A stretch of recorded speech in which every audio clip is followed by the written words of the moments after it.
गंभीर बीमारियों से पीड़ित मरीजों के लिए सरकार के द्वारा क्या योजनाएं बनाई गई हैं, उसके रोकथाम के लिए, हमारे गरीब जनता की मदद के लिए। अध्यक्ष जी, बड़ा ही निराशापूर्ण जवाब आया है। मुझे ऐसा प्रतीत होता है कि जब जब सत्र में पिछले 2.5 वर्षों में आपके विभाग के द्वारा जब भी प्रश्न पूछे गए हैं, तो आपका एक सेम आंसर है कि हमने इतने जिला अस्पताल, इतने मेडिकल कॉलेज, इतनी डायलिसिस की मशीन, इतने एम्बुलेंस। अध्यक्ष जी, मेरा बड़ा ही स्पष्ट सा सवाल था, और अगर आपने ये बताया है कि आपके इतने जिला अस्पताल, इतने मेडिकल कॉलेजेस हैं, तो मैं इस सदन के माध्यम से जौनपुर से जो हमारा मेडिकल कॉलेज है उसकी कुछ पिक्चर है वो आपको दिखाना चाहूंगी कि जहां पे काला पानी तैर रहा है, जो बिल्डिंग्स हैं वो बनने से पहले खंडहर हो चुकी हैं, ये स्थिति है। और आप इसे गिना करके जवाब देना चाहते हैं कि आप अपने विभाग में क्या कार्य कर रहे हैं।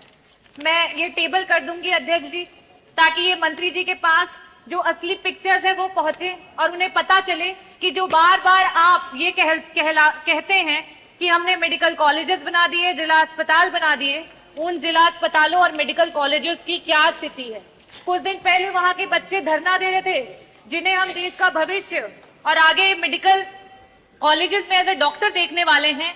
आज उनके पास ना शुद्ध पेयजल है, ना बिजली है, ना पानी है। हम मरीजों को क्या ठीक करेंगे मंत्री जी? हमारे तो डॉक्टर बीमार हो रहे हैं, कभी डेंगू, कभी मलेरिया और कभी जॉन्डिस से। ये स्थिति है अध्यक्ष ji. It is really shame for the UP health minister and the department of health ministry. और आज सेंट्रल में तीसरे टेन्योर के बाद भी अगर मेडिकल कॉलेजेस की ये स्थिति है, definitely a shame for this सरकार कि आप इस तरीके की स्थिति ला करके रखी है आपने।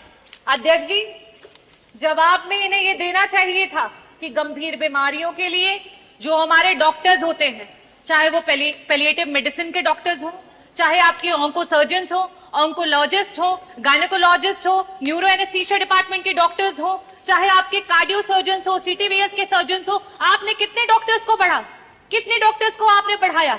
आज पेशेंट्स के अनुपात में आपके पास कितने आईसीयू के बेड्स हैं, कितने वेंटिलेटर्स हैं? अगर ये जवाब आता तो वाकई मुझे लगता कि आपके विभाग को कोई जानकारी है और सही में आप सरकार की और जनता के लोगों के लिए कुछ काम कर रहे हैं। अध्यक्ष जी, मैं वापस से अपने प्रश्नों पे आऊंगी कि मंत्री जी, सिर्फ और सिर्फ आपसे 2 प्रश्न हैं और उसके उत्तर गोल गोल ना घुमा करके सीधी तरीके से बस बता दीजिए कि आज उत्तर प्रदेश कैंसर जैसी बीमारी में देश में टॉप कर रहा है। ये प्रदेश आज इस समय वर्तमान में 2024 में हमारे पास कैंसर के 16 लाख मरीज हैं और हर वर्ष 2 लाख मरीज आपके बढ़ते चले जा रहे हैं।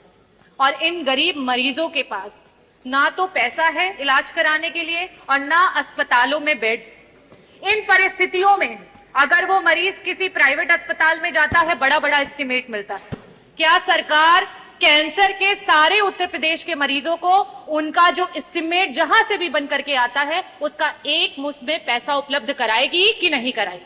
मेरा दूसरा सवाल है मंत्री जी कि आज जब आपने जवाब नहीं दिया कि आपके पास सुपर स्पेशलिटी के डॉक्टर्स कितने बढ़ गए हैं, पेशेंट्स के अनुपात में वेंटिलेटर और आईसीयूज कितने हैं, तो इन परिस्थितियों में जितने भी आपके प्राइवेट उत्तर प्रदेश के हॉस्पिटल्स रन कर रहे हैं जहां पे वेंटिलेटर्स और आईसीयू की सुविधा उपलब्ध है, उनको पीपीपी मॉडल पे, सरकार तो पीपीपी मॉडल पे बहुत काम कर रही है, जगह जगह पर आप इसके बारे में एडवर्टीजमेंट्स करते रहते हैं। तो आईसीयू और वेंटिलेटर, क्योंकि ये ऐसे मरीज होते हैं, ब्रेन हैमरेज के मरीज होते हैं, इनके पास समय नहीं होता है। मंत्री जी, अगर एक्सीडेंट हो गया, आज बीपी बढ़ गया और ब्रेन हैमरेज हो गया, तो तुरंत उसका ऑपरेशन होना है, लेकिन उनके पास पैसा नहीं होता ना वेंटिलेटर पे देने के लिए, ना उन वेंटिलेटर्स पे रहने के बाद।